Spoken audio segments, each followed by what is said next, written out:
welcome back to Coral Gables Now. As construction progresses at the Coral Gables Museum, its board of directors continues planning for opening day. Their latest hire is an important one. Stephen Clint has been named the executive director at the Coral Gables Museum, and he is with us today. Thank you so much, Stephen, for being here. Oh, thanks for having me. So tell us a little bit about yourself.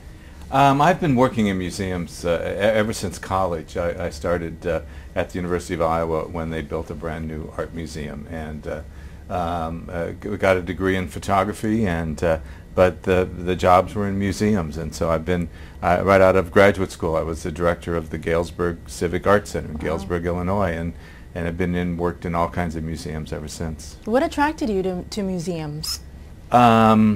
You know, you get to be around a lot of really cool stuff, and art museums in particular.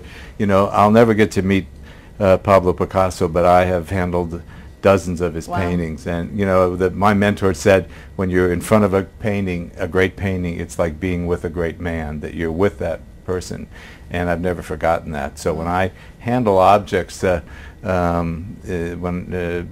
just like being with the person. So tell me, what attracted you to Coral Gables in this new phase of your life now, and the museum here? There are very few new museums being built, very, very few. And I said recently to someone that every time I've been a director of a museum, I said, what idiot set this museum up this way? You know, I mean, why did they do this? You know, because I would never have done it that way. So I get to be the idiot for this museum, that in 25 years someone will say, why did they set it up this way? And but no, it really is. For me. I've built 3 museums, built or remodeled 3 museums, raised money to build 2 museums. I taught museum practices at NYU in New York City, and this is just the ability to bring it all together in one package. It really is like starting a new NFL franchise, for example. So. That's a good analogy there. So as you said, you are going to be the museum's first executive director. Tell me about that. You know, I can imagine that there's added pressure in a way, but at the same time, it is an opportunity to put your mark, as you said too. Well, of course, this is some people would say the worst time to start a new project like this because of the economics of it. But again, one of the things that attracted me to this position was that it was a remodeled fire station, and my father was a firefighter in Davenport, Iowa. So he always told me that his job was running in to a house while people were running out of the house. So I'm a bit of a contrarian, and it's pressure, yes, but it's also people love to be part of something that's starting up new. They love to be able to say, I was there when that just took off. And so that is part of the interesting. What are we going to be for this community? I mean, how can we get woven into the fabric of this community? That's for those that are not familiar with the museum. Tell us a little bit about what people can expect when it opens up. First of all, it's a 1939 municipal building that was built as part of the Works Project Administration during the Depression in 1939, and so it was a federal program to put people to work, and there was a lot of WPA projects. The sculpture in front of the Women's Club, for example, beautiful sculpture, was an artist project to put artists to work, and there's a number of such things. So you're going to come into this building, and you're going to see this building. It is our first object in our collection. So it's really an interesting place. So when you come into this museum, you're going to see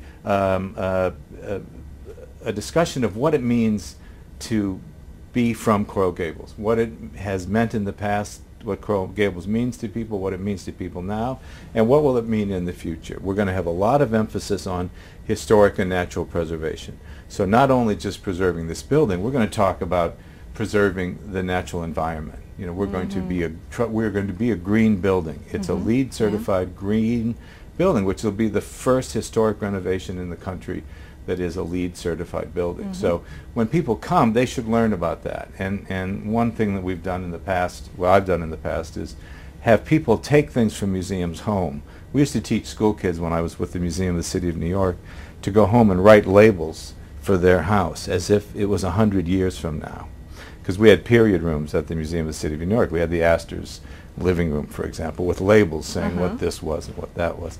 So kids would go home and write labels about a TV set or a computer or a toaster, you know, and I know. And it was a way for kids to learn creative writing, and it was a way of them to think about today is tomorrow's future. Today is tomorrow's history, I should say.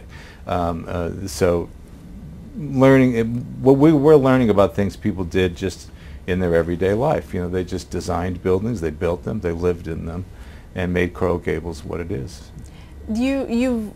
You've seen and we've covered a lot of pre-opening programming that the Coral Gables Museum has had. But what can we expect as far as programming? Do you have any ideas for that already when the museum opens up? Well, we have to get into the museum and get used to the space. And I think you're going to see some historic Coral Gables programming. You're going to see, as I said, some history. You're going to see fire education. Again, that's something that's very dear to my heart, but also something that the Chief Walt Reed is interested in. You're going to see probably some fine arts about the Coral Gables, you know, the interpretation through the visual arts. You're going to see traveling shows. For example, I've been talking to other museums about doing an exhibition about the Tamiami Trail, which leads from Tampa, of course, down through the Everglades and through Calle Ocho. And what does that mean? Because one thing it means is that it bisected the Everglades, you know, and it really impacted the environment, the ecosystem of the Everglades. But it also caused tourism to begin. It allowed people to move around the state, and I think that's going to be an interesting exhibition. Now, you know, don't hold me to that. That'll be our opening day show, because that'll take. We got it on tape. These things take some time. You know, a show, an exhibition can often take 2 years to develop, and so we'll be working on that. We have a lot of interest in photography. That's my background, and I think that looking back at photographs that were made of Coral Gables is one of the ways we know what it was like back then. So we're going to introduce some not to give out any secrets, I'm going to hold some things as a secret.